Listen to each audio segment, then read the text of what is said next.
So we have a big news story coming out tonight, and that's the State Department's Inspector General called an urgent meeting to give evidence about the impeachment in the Ukraine situation. Now, the Democrats were giddy about this all day because they thought because this was an unusual step, this must prove that something big's coming down the pipe and it's going to hurt Trump and it'll help the Democrats' case of impeachment. Instead, it turns out that what he really gave was a bunch of evidence that showed possible Democratic corruption in the 2016 election, including possible evidence against Joe Biden and his son Hunter Biden. And so what this story is going to show is a couple things. First is it's going to show just how corrupt the media is because they have a vested interest in this. They've buried this story. They buried the Russiagate story. So if it comes out that they let this story go and just said it's a hoax for 3 years, and it's actually true, they'll lose any little credibility they have. So that's why they're going to be like this. And you'll see they changed their tune from the morning to the evening on how important this information was and how reputable the Inspector General is. But the other thing is it's going to show that there should be an investigation into the Democrats because we definitely have a lot of evidence that at least warrants an investigation. Remember, go back to my video from a couple days ago. We don't have to prove that Biden's guilty. We don't have to prove that the Democrats are guilty. All we have to prove is that there's evidence out there that warrants an investigation. If we get to that threshold, that means there is no case for impeachment of Donald Trump because as president, he's well within his rights to try to seek foreign assistance in possible crimes that were occurred in the previous administration that involved that foreign country. That's exactly what Barack Obama did. That's what the Democratic senators did when they were all looking to foreign agencies to find possible evidence of criminal nature of Donald Trump. So let's start with the venerable Lawrence O'Donnell, and he's going to have former Democratic Senator Claire McCaskill and another Democrat that was in office. I can't remember what her name is, but they're going to talk about the importance of this. General is to meet with the committee staff. Surely committee members would be welcome in the meeting, but the fact that they are on recess means that most members are not in Washington. This is a request to meet with the Republican staff, the Democratic staff of all of these committees, House and Senate combined. It's maybe the largest collection of committee staff that will ever be gathered in one room at one time. What is your reading of this situation tonight with the State Department? Well, I think it's really interesting. First of all, Steve Linick, let me give you some context. Steve Linick is a former DOJ prosecutor, spent a lot of time in fraud and corruption trials, which are paper-intensive trials. Those are the kinds of cases that are built on documents. And so he understands the importance of documents. The fact that he is bringing documents, that means that something is in those documents that he thinks it's really important that the people who are doing this impeachment inquiry see immediately. So did you get that? He seems like a really credible guy. He's a hard worker. He's very document oriented. He thinks whatever's in these documents is very important to the people that are doing the impeachment hearing. Sounds reputable. Sounds credible. You can see the smiles and you see the giddiness with them because they're assuming this is going to be information that's damaging to Trump. So they're talking up this guy. We'll continue here. It will be very interesting to see what we find out tomorrow, but this is very unusual for an inspector general to do this. I worked with a lot of inspectors general. I did a lot of legislation, ironically, with Chuck Grassley on whistleblowers and inspectors general. And for an inspector general to step up like this, because typically they want to go through protocol and procedures, means something big is up. Miko Yang, you'd be in the room tomorrow if you still had your old job. This might be one of those days when you wish you had it. Let's start with what this isn't, okay? This is the Inspector General who's asking for this meeting.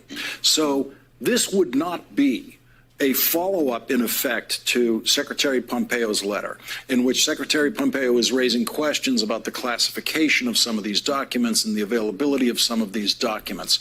If that's what the State Department was concerned about, it would have been counsel to the Secretary or someone in the Secretary's chain of command. Because it's coming from the Inspector General, what does that say to you? So what that says to me is this is different than the document request that went forward from the members of the committee earlier to Pompeo, where they listed out witnesses, including Kurt Volker, and said, we need to talk to these people about what Secretary Pompeo heard on the call with the president of Ukraine. Now, there are so many things that have been happening inside the State Department. It's sort of hard to predict what exactly this Inspector General is bringing forward here. Is it about the subversion of the regular policymaking process? Is this about some attempt to intimidate? Is there another whistleblower inside the State Department? But what's very clear is that this Inspector General is taking his independence very seriously, and he is bringing forward things that we may not have heard of before into this conversation. You see how giddy they are? Oh, he's very independent, right? He's not connected to Trump. He's doing what he wants. So he's good. He's independent. He's bringing forth important information that we haven't seen. Could it be that there's another whistleblower? Could it be that there was corruption from Trump? That was their take on this. So now you'll see how just 24 hours later, they're going to be like, oh, this was all garbage. Everything he said was garbage. And it just shows that they're corruption. So the first sign things may have been wrong with them was John Solomon. John Solomon's the one who's been reporting all of the evidence. He's one of the only good reporters out there. He's been on this for over 2 years where he's been talking about evidence of all sorts of election interference for the Ukraine to help the Democrats, and about this case of Joe Biden and Hunter Biden, where Joe Biden extorted the Ukraine to the tune of $1 billion of your U.S. tax dollars for them to fire the prosecutor who was looking at his son's company. And he's had all sorts of evidence he released, such as evidence that that prosecutor signed an affidavit saying that Biden wanted to bury the case. Hunter Biden's company's own defense lawyer saying that Joe Biden was wrong, that that prosecutor wasn't corrupt, etc. So I'll just read one of his tweets here. It says, my records show the email the IG released was one of 36 communications over 3 days involving the fact-checking process for that particular story, which demonstrates my commitment to accuracy. In other words, Solomon's saying, I heard that one of my emails were released. So that's going to look really bad. Already you start scratching your head like, uh-oh. If that's what this IG thought was so important was John Solomon's reporting, that ain't good for the Democrats and the Bidens. Here's what the Daily Caller says about it. The briefing was a huge blow to Democrats who were expecting bombshell information regarding the Trump administration contact with Ukraine and investigations into former Vice President Joe Biden. In fact, several news outlets reported earlier in the day that the briefing would be about the State Department leadership retaliating against career employees who wanted to cooperate with the Democrats' investigation into Trump. So this was a huge blow to the Democrats. They thought it was going to be a bombshell against Trump, and in reality, it was bombshell evidence that shows that there should be an investigation into Biden, and there should be an investigation into 2016 election interference from the Ukraine in helping the DNC. Now, I showed you what MSNBC said about it. Even this article says the Democrats thought this would be good. But I showed you MSNBC talking about how reputable this IG was and how, he's good with papers, and he assumes this is very important information, and he's independent. Oh, we're so excited to see what he says. Let's see what their take is afterwards. Oh, well, there we have Anderson Cooper. State Department Inspector General gives Congress bizarre packet of disinformation. That sounds, what a headline there for some real journalists, right? No gaslighting there. The State Department Inspector General provided Congress on Wednesday with a packet of dozens of pages of documents that make many of the same unproven claims about Vice President Joe Biden and his son Hunter that Rudy Giuliani and his allies have also been making, according to a copy of the documents obtained by CNN. This is a theme that's been going on all week, and you've heard me talk about it over and over. They just ignore all the evidence and say it's a conspiracy theory, it's been debunked. Well, what's your proof? Well, MSNBC said it. Okay, what's your proof, MSNBC? Well, CNN said it. Okay, what's your proof, CNN? Well, the New York Times said it. No one bothers to address the actual documents that John Solomon's brought forward, including an affidavit from the fired prosecutor, including statements from the interim prosecutor that says that Hunter Biden's own defense attorneys for his company said that they knew that that prosecutor was actively pursuing an investigation into him, and said that he wasn't corrupt, and that U.S. officials lied when they said he was corrupt. Now, why would Joe Biden's son's own defense attorneys say that, the attorneys for his company? They have no incentive to want to get Joe or Hunter in trouble. So instead of dealing with this evidence, they just say, oh, no, it's not even worth looking at. It's a conspiracy theory. Remember, if it was Trump who got a prosecutor fired using a billion U.S. tax dollars that was looking into his son's company, do you think that they would say, oh, it's just a conspiracy theory. We don't have to see any of this evidence? They couldn't be more transparently lying. It's unbelievable. See if they debunk any of the claims here that I just made that we actually have evidence for. Continuing, the documents include claims against the Bidens that formed on the basis of Donald Trump's accusation in his call with Ukrainian President Volodymyr Zelensky, as well as accusations against former U.S. Ambassador to Ukraine, Mary Yovanovitch, who was recalled earlier this year and who Trump criticized on the call. In addition, the packets contain internal State Department emails from officials discussing articles critical of Yovanovitch, calling some of it a fake narrative. There is no evidence of wrongdoing by either Joe or Hunter Biden. Of course there is. We see evidence that suggests there could be wrongdoing. By the same token, there's no evidence of wrongdoing of Donald Trump. Again, remember, what they first accused Trump of was quid pro quo. We don't see any evidence of that. With Biden, we definitely see evidence of a quid pro quo. Then the next step was, well, they say Biden's quid pro quo was okay. Because even though it could have personally benefited him because it had to do with the prosecutor looking into his son being fired, they just know it wasn't that because a bunch of other people connected to George Soros and globalists that liked Obama said this guy should have went. So they assumed the intent for Biden must be positive. And then with Trump, they have no evidence that he has a nefarious intent. They just assert it and say, well, that's proof of his guilt. Go back and check out my video I did of the CNN article that deals with the letter that those 3 Democratic senators sent. And what CNN says is, okay, yeah, those Democratic senators sent a letter that basically said, we know your economy's doing good. We helped with that. It'd be a shame if that changed. We strongly suggest you continue sending dirt about Donald Trump to Mueller. Well, you'd have to read between the lines to think that that was a quid pro quo and blah, blah, blah. They basically say the exact same thing that Trump's saying to defend himself. But with the Democratic senators, they don't have a problem with it. So it just shows you can't trust these people. They're liars. They lie constantly. State Department Inspector General Steve Linick, the guy that you just heard Lawrence O'Donnell and company say how great he was, told Congress that the State Department's Office of Legal Counsel provided the documents to the Inspector General in May. A State Department spokesman confirmed that the materials were provided to the Inspector General for his review in such action as the Inspector General deemed appropriate. He provided them to the FBI, and the FBI did not object to the documents being released to Congress, which could suggest that the FBI is not actively investigating the matter. Of course, CNN's going to try to spin it as a positive for their side. Maybe the FBI is not investigating. Maybe Huber's investigating. Maybe Inspector General Horowitz is investigating. Representative Jamie Raskin, a Maryland Democrat who was the lone lawmaker who attended Wednesday's briefing, he told reporters afterward it felt like a completely irrelevant distraction. It's essentially a packet of propaganda and disinformation spreading conspiracy theories. You see how they gaslight this? They don't tell you even what the allegations are. They just say, oh, it's all a conspiracy theory. Rudy Giuliani talked about it's a conspiracy theory. They're signed affidavits. They're signed statements from the official government of Ukraine making these claims. No one has addressed them once. All they say is, it's a conspiracy theory. John Solomon's a bad man. That's it. That's all they've said. They haven't addressed any of these claims. If Trump tried to defend himself in a similar way, the media would be going insane. New Jersey Senator Robert Menendez, who, by the way, is one of the Democratic senators in May of 2018 that sent a letter to the Ukraine that I just referenced that did the exact same thing they're accusing Trump of. So take what he says with a grain of salt here. The top Democrat in the Senate Foreign Relations Committee said the documents appear to contain long debunked theories and false statements about the former U.S. ambassador to Ukraine and one of President Trump's political opponents. Well, this information would be necessary because if the evidence is there, then that proves there's reason for an investigation. Just saying, no, I debunked it is not an argument. House Foreign Affairs Chairman Eliot Engel, Intelligence Chairman Adam Schiff, and Oversight Chairman Elijah Cummings said in a joint statement that the briefing and the documents raised troubling questions about the apparent efforts inside and outside the Trump administration to target specific individual officials, including Biden's son and Yovanovitch. But wait a minute, didn't MSNBC just tell us, if this guy has documents, he's good. The documents must be legit. He must think they're very important to the impeachment case. Because they are important to the impeachment case because it shows there's reasons to have an investigation.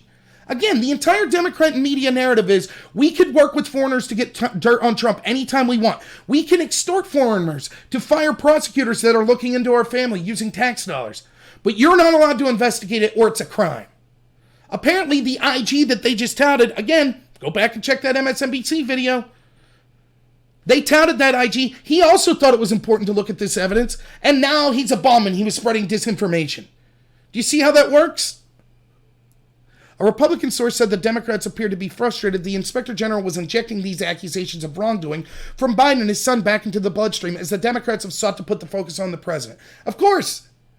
That's what this is all about in the first place. The IG is going to release evidence that shows that the entire Russia investigation was started by corruption by Obama's administration and intel officials. So this story comes up because they also know they're going to find evidence of corruption in Ukraine. So they have to play offense and get out ahead of the story and say, oh, no, it's all conspiracy theory. That's what it's about. It's about beating those terms into the public's mind because they know so many people won't look at the information themselves. Again, you show me, did they debunk one claim that John Solomon said? Did they debunk the affidavit? Did they debunk what his son's company's defense attorney said? Did they debunk any of the other litany of arguments that John Solomon makes that he provides factual evidence for? No, they just keep saying, no, it's a conspiracy theory. The bizarre briefing, and by the way, good journalists don't say things like that because that's basically gaslighting that they're putting in terms to make the reader think, influence them. The bizarre briefing from the State Department Inspector General came after he caused a stir on Capitol Hill by requesting an urgent meeting. Linick on Tuesday asked to meet with congressional staff from 8 House and Senate committees to discuss and provide documents from states' acting legal advisor related to the Ukraine. The sudden briefing request of the State Department Inspector General adds a new layer of intrigue to the House Democrats' impeachment inquiry over allegations that Trump sought help from Ukraine's government to interfere in the 2020 elections. Linick's request sent to Congress on Tuesday after Secretary of State Pompeo pushed back on Democrats' demands to interview State Department officials. Pompeo accused the committee of intimidating and bullying. Nothing really I need to read there. House Democratic Chairman shot back, saying it was Pompeo that was intimidating. We're deeply concerned about Pompeo's effort to interfere. Okay. The first set of notes in the packet provided to State Department are consistent with the narrative Giuliani has put forward about the Bidens and Yovanovitch. The packet also includes internal State Department emails discussing Yovanovitch. Career officials undertook a concerted effort to shield the then ambassador to Ukraine from conspiracies peddled by conservative media outlets that began in March. Now, these conspiracies included evidence from Lutsenko, who was the former prosecutor that said he was pressured by Yovanovitch to drop cases into a Soros-funded and Obama-funded anti-action corruption center within the Ukraine. That was the prosecutor that actually said he was told to drop that investigation. So it's not just that this isn't any evidence that it's just a conspiracy theory. By the way, it's the same prosecutor that CNN and other outlets will push where it says, oh, the former prosecutor said there is no evidence of Hunter Biden's guilt. That's true. He did say that. He also said that there's evidence he wasn't allowed to look at, but he hasn't seen evidence of the guilt. But they'll push Lutsenko when it benefits them. When it doesn't, when Lutsenko's saying, yeah, and by the way, this ambassador asked me to drop cases, all of a sudden, now that's a wild conspiracy theory. Do you see how unethical they are? Acting Assistant Secretary for European and Eurasian Affairs Philip Rieker and George Kent, a State Department official who oversees Ukraine policy, was previously the deputy chief of the mission in Kiev, sought to provide Counselor Ulrich Breckbuhl and Undersecretary for Political Affairs David Hales with facts to counter the conspiratorial narratives being pushed. On March 31st, Volker forwarded a list of fake news-driven smear out of Ukraine and counterexamples to Breckbuhl, writing, it's a good summary of the storylines being peddled this with a good balance of facts. Reading through helps with the context, he added. Not long after, he followed up with another email of U.S. coverage of Ukraine to Breckbuhl, highlighting the particular paragraph that captures the basic fake narrative. The assumption that Yovanovitch is some kind of liberal outpost leading a political struggle really is without merit or validation. Another claim that was made about this office of the State Department in the Ukraine was that Ukrainian officials were trying to get dirt to the United States of possible election interference from Ukrainian officials in 2016. But this State Department, I believe under this woman, though don't take my word, I have to research that, was actually not refusing to give them visas. In an email from March 27, for example, Kent calls the do not prosecute list that then Ukrainian Prosecutor General Lutsenko claimed was given to him by Yovanovitch complete poppycock. Kent suggested taking a similar approach in the U.S. Embassy in Moscow. If they wanted to push back harder, I know the U.S. Embassy in Moscow has in the past derided fake letters by circling in red all the misspellings and grammars and reposting it. That's not an answer, and I'll actually link the Solomon article. I don't have it pulled up now, but I'll link where he talks specifically about this. Lutsenko specifically says that he was told that he wasn't allowed to prosecute people. Kent's actually cited in that where he admits, yes, we did say not to prosecute people. But they say the reason we said not to prosecute was because they were receiving U.S. aid. Okay, but that's exactly what Lutsenko claimed. We weren't allowed to look into corruption because these were allies of Obama and George Soros. That's not an answer from Kent. That's an admission. So does he deny, what's he say here? It was poppycock. There could have been spelling and grammar errors. That's nothing. That's not debunking the allegation. In early May, the State Department confirmed that Yovanovitch would leave her post at the end of the month, months earlier than expected. Breckbuhl was mentioned in the whistleblower complaint that was filed with Intelligence Community Inspector General, alleging the president was seeking campaign help from the Ukrainian president and the White House sought to cover it up. And both Breckbuhl and Kent have been scheduled for depositions with the committee. Depositions begin Thursday. And you see, it's just talking about the transcripts and all that. Nothing more talking about the allegations of Solomon. So once more, as I've been saying now for 7-8 days, Solomon drops all these articles that are bombshells, and no one bothers to dispute the actual facts in it. At all. I've gone through them at length and explained exactly why this is damning for the Democrats, for Biden, and why it's damning for their impeachment case, because it proves that we need to have an investigation into this evidence. Just having some guy say, nah, that evidence is poppycock, isn't a substantial or a sufficient rebuttal. There is evidence out there that involves not only election interference, which we were told was the biggest thing, no stone unturned for 3 years when it came to election interference that could benefit Trump. Check out my videos where we actually had Ukrainian officials such as Leshenko interviewing with the Financial Times in August of 2016, 2 months before the election, admitting that him and other Ukrainian officials are interfering in the election to help Hillary Clinton because they don't like Trump's policies. I have that article. I have that video. You saw that. They're saying it's all poppycock. That's their response to this. That's nonsense. And the fact that they're saying that proves that they're being unethical, and it proves that their claims about wanting impeachment is garbage too. So once more, no one answers the claims that are in this. They just smear the author, and they just assert that it's all conspiracy theories. So, in closing, this was supposed to be a big bombshell for the Democrats, and it was the exact opposite. And if you take those people from MSNBC, right, former Senator McCaskill, all these, the former intelligence committee staffer, if you take them at their word, oh, this inspector general is a really smart guy. This is urgent. He must really believe that this is important for the people seeking impeachment to see. He's really good with evidence. What could it be? It must be important. We can't wait to see. Now all of a sudden they change their tune. So it just goes to show that they're lying about the importance of this. They're lying when everyone just keeps saying it's a conspiracy theory and no one bothers to address any of the specific claims in it. And by the way, I know I'm just a basic nobody online. I would be more than happy to debate anyone on the left of these allegations in the Solomon articles, including anyone on the mainstream media. But they can't debate it. They just want to ignore the facts, as I showed with the Jake Tapper video that I put up. So, hey, thanks. If you like this video, please like and subscribe. Recommend me to some other people. I'm really trying to get it going here and trying to put new content out every day.